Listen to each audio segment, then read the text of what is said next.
तो प्यारे बच्चों, टिशन को अभिक्रिया बहुत ज्यादा इंपॉर्टेंट है और यूपी बोर्ड के लिए एक महत्वपूर्ण प्रश्न का कार्य करती है। तो आइए जल्दी से सीख लेते हैं कि इसमें क्या क्या चीज की जरूरत पड़ती है। तो सबसे पहले आप लोगों को याद रखना है कि एल्यूमिनियम आइसोप्रोपोक्साइड, तो यहां पर इसका फॉर्मूला है AlCl3 का होल ट्वाइस और CHO। इसमें निर्जल एल्यूमिनियम क्लोराइड होता है, प्लस हमें पता होना चाहिए कि एस्टर क्या चीज है। एस्टर क्या चीज है? एस्टर का फॉर्मूला होता है भैया ये वाला। इसके अंदर जो ग्रुप आता है वो COO आता है। इधर भी R होता है, इधर भी R होता है। दोनों सेम भी हो सकते हैं और अलग अलग भी हो सकते हैं। ठीक, एस्टर हो गया। उसके बाद में इसमें हमें चाहिए बेंजल्डिहाइड। बेंजल्डिहाइड का फॉर्मूला क्या है? C6H5CHO। जो मैं बोल रहा हूं उस पर ध्यान रखिए, जो मैं बोल रहा हूं उस पर ध्यान दीजिएगा। तो या तो हमें बेंजल्डिहाइड चाहिए या फिर चाहिए हमें एसिटाल्डिहाइड, ये ध्यान रखिए। तो देखिए, बेंजल्डिहाइड लेंगे या एसिटाल्डिहाइड लेंगे, ठीक है।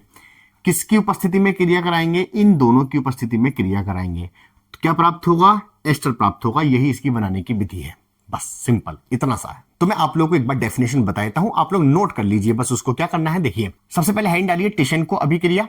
ठीक, इसके अंदर क्या होता है कि जब बेंजल्डिहाइड या एसिटाल्डिहाइड दोनों में से एक लेंगे, ठीक, बेंजल्डिहाइड या एसिटाल्डिहाइड को एल्यूमिनियम आइसोप्रोपोक्साइड तथा निर्जल एल्यूमिनियम क्लोराइड की उपस्थिति में गर्म करते हैं तो एस्टर प्राप्त होता है।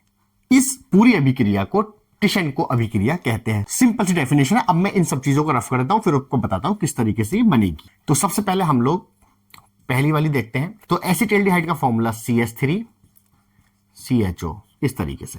तो यहां पर हमें दो अणु लेने होते हैं, ठीक। इसके ऊपर डाल दीजिए आप ये, इसका फॉर्मूला लिख रहा हूं मैं, एल्यूमिनियम आइसोप्रोपोक्साइड, ठीक, और निर्जल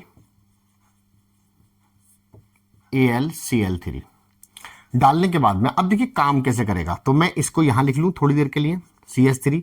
ये जो CHO है, क्या मैं इस तरीके से नहीं लिख सकता इसको? ठीक है, ऐसे ही दूसरा वाला जो CH3CHO है, क्या मैं उसे इस तरीके से लिख सकता हूं? CH3 C+O और H, इस तरीके से मैंने लिख दिया। ठीक, अब होगा क्या, ये वाला बॉन्ड आपका टूट जाएगा और यहां पे और यहां वैलेंसी खाली हो गई। तो अब ये वाला जो हाइड्रोजन है वो तो जुड़ जाएगा यहां पर। तो देखिए क्या बना, CH3, ये हो गया CH2, भाई एक H ये वाला, एक H ये आ गया तो CH2, ये बचा O, और बाकी का ये पूरा का पूरा ऐसे जोड़ दीजिए आप। ठीक, क्या मैं इसको ये नहीं लिख सकता? C2H5, और ये हो गया O, ये भी O, और ये हो गया C, और ये हो गया CH3। तो मैंने आपको बताया था इसके COO आना चाहिए। COO जिसमें आएगा वो एस्टर कहलाएगा। तो हमारा क्या बन जाएगा? ये C2H5। तो इसे हम सीधा करके लिख लेते हैं। पहले CH3 लिख लेंगे, फिर ये C, फिर O और C2H5। तो ये इस तरीके से बनेगा। ठीक, आपको ये प्रोसेस समझ में आ गया होगा। सबसे पहले क्या हुआ, इस वाले हाइड्रोजन से ये वाला बॉन्ड टूट जाएगा, ये हाइड्रोजन यहां आ जाएगा, बाकी का सारा ऐसे ही जुड़ जाएगा। अब मैं दूसरी रिएक्शन कराता हूं बेंजल्डिहाइड वाली, वो भी आपके समझ में आ जाएगी बहुत आसानी से। देखो, दोबारा ध्यान से समझना, दूसरी रिएक्शन बेंजल्डिहाइड वाली बना रहा हूं। C6H5CHO बेंजल्डिहाइड है। यहां पर आप सेम एज इट इज ये यहां डाल देना और ये यहां लिख लेना। ठीक, बनेगा कैसे वो देख लीजिए। ये तो ऐसे रहेगा CHO, ठीक। और मैं इसे अगर ओपन करके लिखूं तो मैं इसे इस तरीके से लिख सकता हूं। ठीक, ऐसे ही दूसरे वाले को हम इस तरीके लिख सकते हैं, C6H5CHO इधर की जगह मैं इधर लिख देता हूं, तो उसे भी मैं इस तरीके से लिख सकता हूं। ठीक, ये वाला हाइड्रोजन, ये वाला बॉन्ड टूटने के बाद में ये यहां लग जाएगा। तो जब ये यहां लग गया तो ये कुछ ऐसे नहीं बन जाएगा, देखो जरा।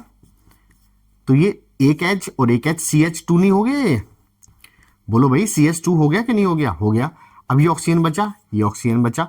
इस पूरे ऑक्सीजन से पूरा तामतबेला जोड़ दीजिए। ये देखिए ऊपर को इस तरीके से C6H5, ये देखिए फिर से COOH। तो इसे सही से लिख लीजिए आप। तो पहले मैं इसे लिख देता हूं, C6H5COO और ये पूरा ये आ गया CH2 और C6H5। बस इसे कहते हैं हम लोग एस्टर। तो ये हमारे पास में एस्टर प्राप्त होता है। उम्मीद है कि आप लोगों को ये टिशन को अभिक्रिया समझ में आई होगी। परिभाषा जो मैंने बताई है वो आप लिख लीजिएगा। मैंने इसलिए नहीं लिखी क्योंकि वो बोर्ड ही मेरा इतना छोटा सा है यार, उसमें डेफिनेशन मैं इतनी बड़ी लिख दूंगा तो ये समझाऊंगा कहाँ पर। तो इसलिए मैंने डेफिनेशन नहीं लिखी। आप लोग आराम से, मैंने बोल दी है, आप उसको लिख लीजिएगा। उम्मीद करता हूँ क्वेश्चन समझ में आया होगा। इससे ही पहले मैंने आप लोगों को बहुत सारी नेमिंग रिएक्शन करा दी है, ये रही, इनको आप देख लीजिए और देखने के बाद में लाइक सब्सक्राइब जरूर कर लीजिएगा अगर इंफॉर्मेटिव वीडियो लगती है तो मिलते हैं किसी नेक्स्ट वीडियो में, तब तक के लिए टेक केयर एंड बाय।